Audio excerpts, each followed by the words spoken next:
Baik, Assalamualaikum warahmatullahi wabarakatuh. Baiklah, saya Putriani dengan NPM 2010-00. Di sini saya akan menjelaskan mengenai program akhir mata kuliah pemrograman bernada Delphi, yaitu aplikasi penjualan yang kita buat di Delphi 7 dengan menghubungkannya ke database. Nah, untuk syarat penghubungan database, yang pertama kita harus menghidupkan aplikasi SAM, dan kedua kita harus membuat database-nya itu sendiri. Nah, untuk database-nya saya menggunakan database dengan nama penjualan juga, yang memiliki 3 tabel, yaitu tabel barang, pelanggan, dan transaksi.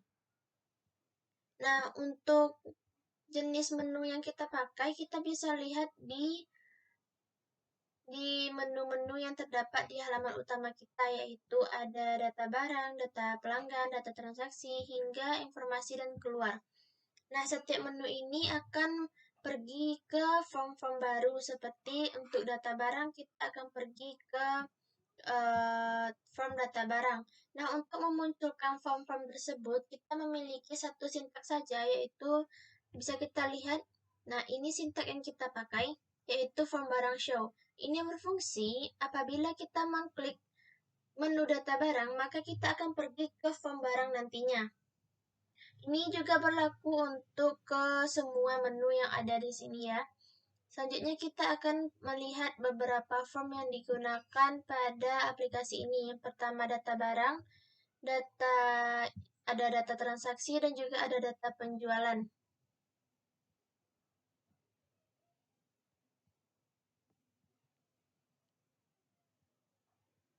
Juga ada data penjualan nantinya.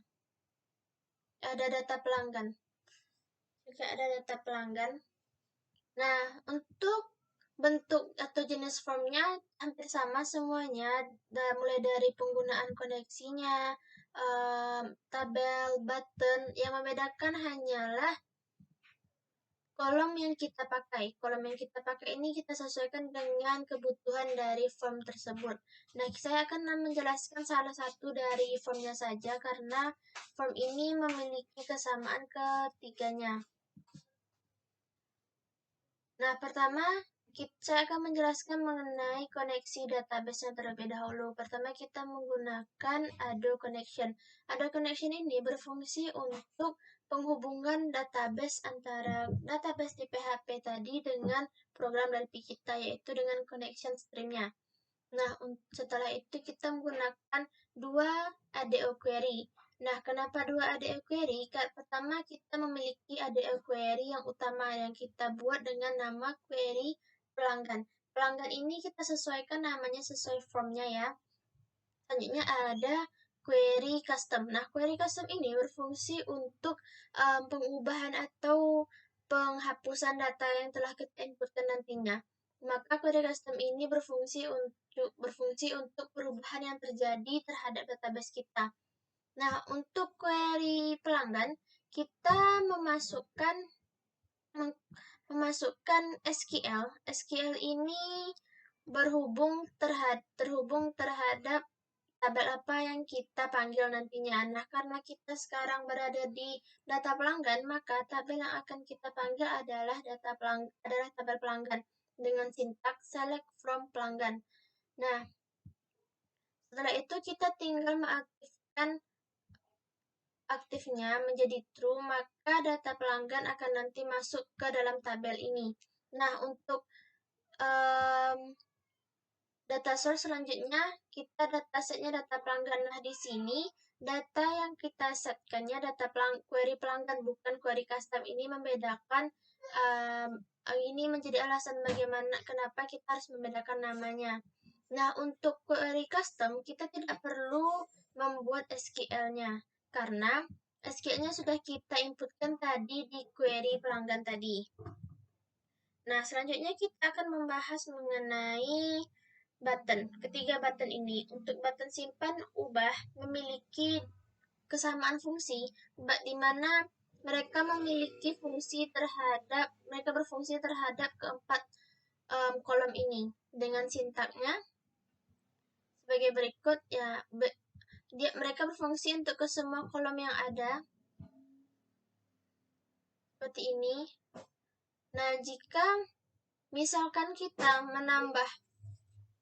memasukkan kode yang sama, maka itu akan mendapatkan peringatan seperti kode pelanggan sudah ada. Kenapa? Karena jenis atribut kode pelanggan ini kita buat di database-nya jenisnya primary key. Nah, primary key ini kita tidak boleh memasukkan data yang sama untuk kedua kalinya, maka kita akan diberi peringatan seperti itu. Nah, untuk hapus itu sendiri hanya berlaku untuk satu kolom saja. Di sini berlaku untuk kode pelanggan. Nah, untuk kode pelanggan, maka pada saat kita ingin menghapus, kita tidak perlu mengisi keempat kolom ini. Kita hanya perlu mengisi pada kolom kode pelanggannya saja. Pada kode, jika kita ingin menghapus salah satu data, misalkan ini kodenya kita bikin ada B001, B002, sampai B00 sekian, kita ingin menghapus data pada B001, maka kita tinggal menginputkan data yang dengan kode B001 kita hapus, maka data pada B001 semuanya akan ikut terhapus. Nah, penjelasan singkatnya sudah selesai. Kita akan masuk melihat bagaimana aplikasi ini kita jalankan. Kita coba jalankan. Halaman depan akan muncul pertama kali pada saat penjalanan aplikasi. Kita pergi ke data barang terlebih dahulu. Kita mencobakan data barangnya. Kita inputkan barang ini dengan nama Mi, harga 3.000. Kita coba simpan. Masuk ke tabel database-nya. Kita coba ubah. Kita coba hapus dulu. Ubah nanti kita coba di form berikutnya. Untuk hapus kita hanya perlu memasukkan satu kolom saja. Nah, kita telah memasukkan satu kode pada satu kolom kode, maka semua data yang terdapat di kolom ini akan terhapus semuanya. Kita akan mencobakan, selanjutnya kita pergi ke data pelanggan. Nah, untuk data pelanggan ini kita coba masukkan satu juga, P001 dengan nama Putri. Nomor HP kita bikin acak, misal Solo. Simpan. Nah, kita masukkan kode yang sama, misal. Kode yang sama coba kita simpan. Nah, ini kode pelanggan sudah ada, itu tandanya kita tidak boleh lagi memasukkan data dengan kode yang sama.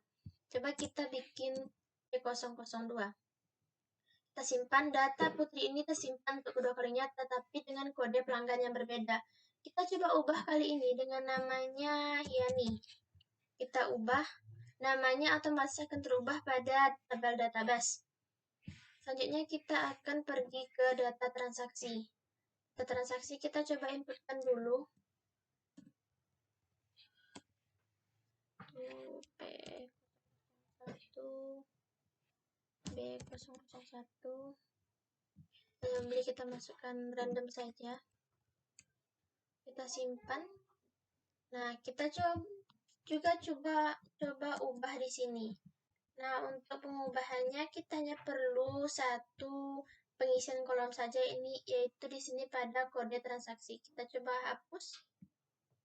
Nah, semua data yang terdapat pada kode transaksi T001 semuanya akan otomatis terhapus. Nah, setelah kita mencobakan ke seluruh form yang ada, kita akan keluar dari aplikasi ini. Kita tinggal mengklik menu keluar pada aplikasi ini. Maka kita akan kembali ke aplikasi Borondel-Pi-nya. Nah, untuk database yang yang telah kita inputkan tadi, maka semuanya akan masuk ke database yang ada di PHP ini. Kita contohkan ya, ini salah satu yang database yang kita masukkan tadi, ada Putri dan Yani. Nah, barangkali sekian penjelasan dari saya, penjelasan singkat dari saya mengenai database aplikasi penjualan pada Borondel-Pi. Saya mohon maaf jika ada kesalahan. Saya akhiri dengan Assalamualaikum warahmatullahi wabarakatuh.